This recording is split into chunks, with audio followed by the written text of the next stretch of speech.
I'm going to look back on this year with tears in my eyes. So much has happened this year that it isn't even funny anymore. So many riots, so much death, so much change. This year opened our eyes up to so many different things in the world that I'm kind of scared for the future. But I'm getting ahead of myself. Hiya, my name is SkittlesBeats Online, otherwise known as Devonne Offline. This is my creative career post for 2020, where I detail all the things I've done creatively over the past year. And, well, this post may be a bit shorter than most other years, because starting this year was a complete doozy. The start of this year was pretty decent, despite all the lovey-dovey bullcrap that I went through. Seriously, getting cheated on kinda sucks. But then this year just turned rotten. The world was literally in shambles as we were fighting against police brutality and other injustices worldwide, while also battling a deadly virus threatening to kill both young and old alike. Therefore, this year didn't start off strong, or really much with anything. I didn't gain much free time until spring break, and even after that there wasn't much time since my university and myself had to deal with all the COVID news. After realizing that my Windows all-in-one I bought from my university couldn't run Family Tracker for whatever godforsaken reason, I sort of didn't bother. I tried finding a solution, but nothing was seeming to work. It was all just very odd. That's not to say that I didn't work on music at all, as Mixcraft was working just fine enough for me to create a brand new Animal Crossing remix of Drivin', one of the new songs on Animal Crossing New Horizons. I found the song to be totally cool in the game, and hearing my remix rendition literally just gives me goosebumps of how good I made it. I think I further mastered my remixing abilities with this one, as working on this song made me approach chopping up songs in a very different way. I made it sound good compared to all my other old stuff. Listening to Sunday Drive-In makes me really, really happy. That just came after years of experience and trial and error. While Sunday Drive-In was in May of this year, the next song wouldn't come up until November with the latest addition to the Woomy mashups. That being a mashup of the Champsters, now Denari Audio, y'all better get that right, own RPG remix of one of my favorites, Headless Horse, and the now infamous hit WAP by Cardi B.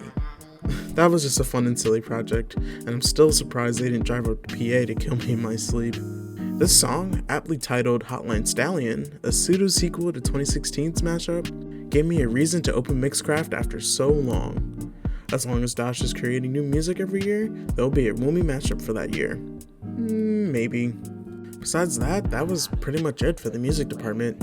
I mean, I also tossed around one of the tracks Dash was working on by adding a beat and some ambience to it, and I also contributed to a song that indie guy released on the last day of the year, but that was really about it. Those were so small and minuscule, and I didn't really deep dive into music like how I did years past. I'm sorry. Not to say that I'm losing my touch or anything, as Sunday Driving can easily disprove that in a heartbeat. But music certainly fell by the wayside this year as I learned that Family Tracker couldn't work for some reason. Oh well. Well, what about that second subject I always write about in these essays, otherwise known as writing? I certainly did a lot of that this year because I had to, actually. I took a short story class this semester as it was required for my creative writing major. I had to write 2 stories, and I did so with great joy.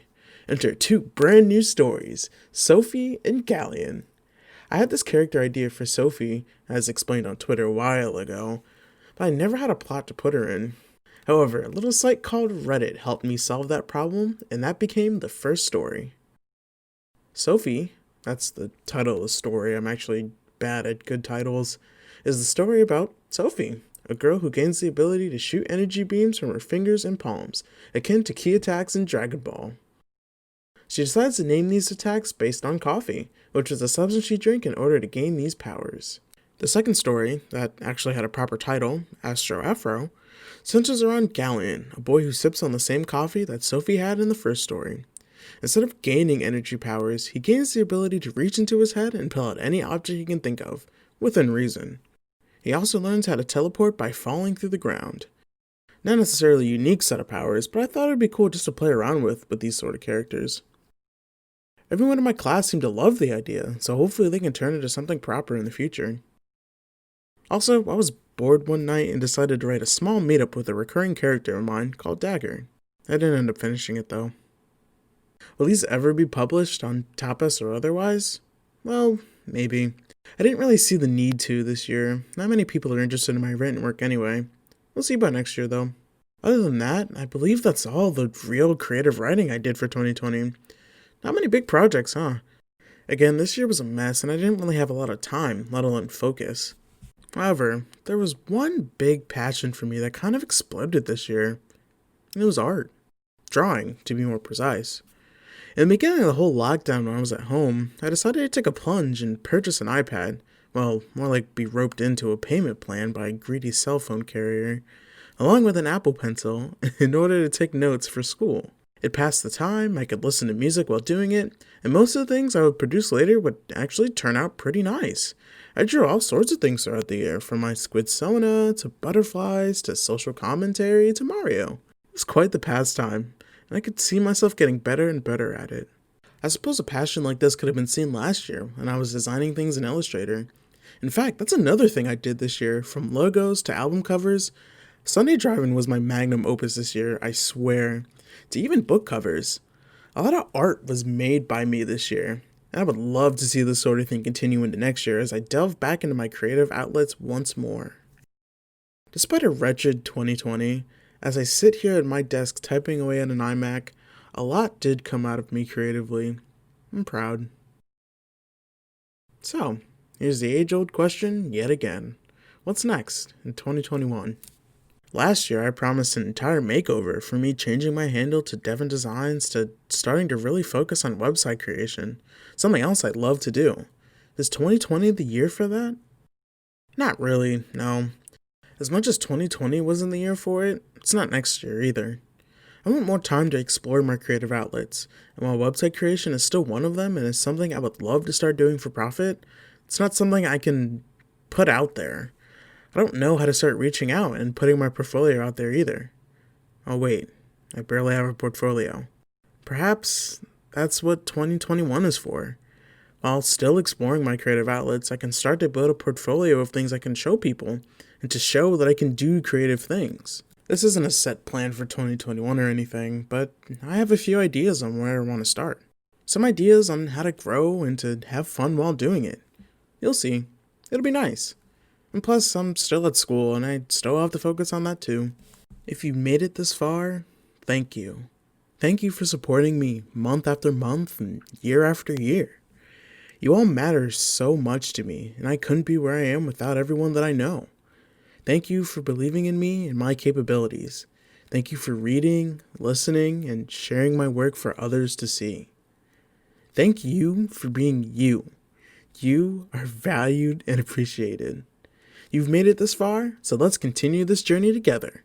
As every year, I want to say thank you to my close URL friends I've kept up with this year, whether close or distant. My friends Ophelia, James, and our friends over on his wonderful Discord server, everyone on the now defunct #GoodMorning crew, my internet moms and dads such as B, Nago, Tala, and D, all of my music friends, famous or not, all of my artist friends, famous or not, and everyone in between. You know I can't list everyone on here, but trust me, I would if I could. All around 1,055 of you. Thank you. You all are amazing people. What else can I say about Dash? Like, seriously, they're a really, really good friend of mine, and honestly, treats me like family. He's like a brother to me, honestly. They've always got my back, not afraid to correct me if I do something dumb, and will continue to be one of the best mentors I've ever come to know. I just personally want to say congrats on what you were able to accomplish this year, from finalizing Denari Audio to working with clients on music. I'm glad I was here to help along the way. Here's to another year of success, old friend. I can't wait to see all of my friends at MagFest 2021 where... Oh, right. MagFest is in shambles right now due to the board of directors being douchebags. Man, if 2020 wasn't bad enough. Be sure to check out www.friendsofmag.com to see what's going on with MagFest. I'll still be helping out with chip space in any way I can, so stay tuned for that. Perhaps I'll turn this into an audio recording / video for people to watch if I have enough time tonight. That sounds like a fun task. Hey, look at that, I'm doing that right now. Friends, please be safe, wash your hands, wear a mask, and have a wonderful 2021. Sincerely, Devonne, aka SkittlesBeats. P.S. Taste the music.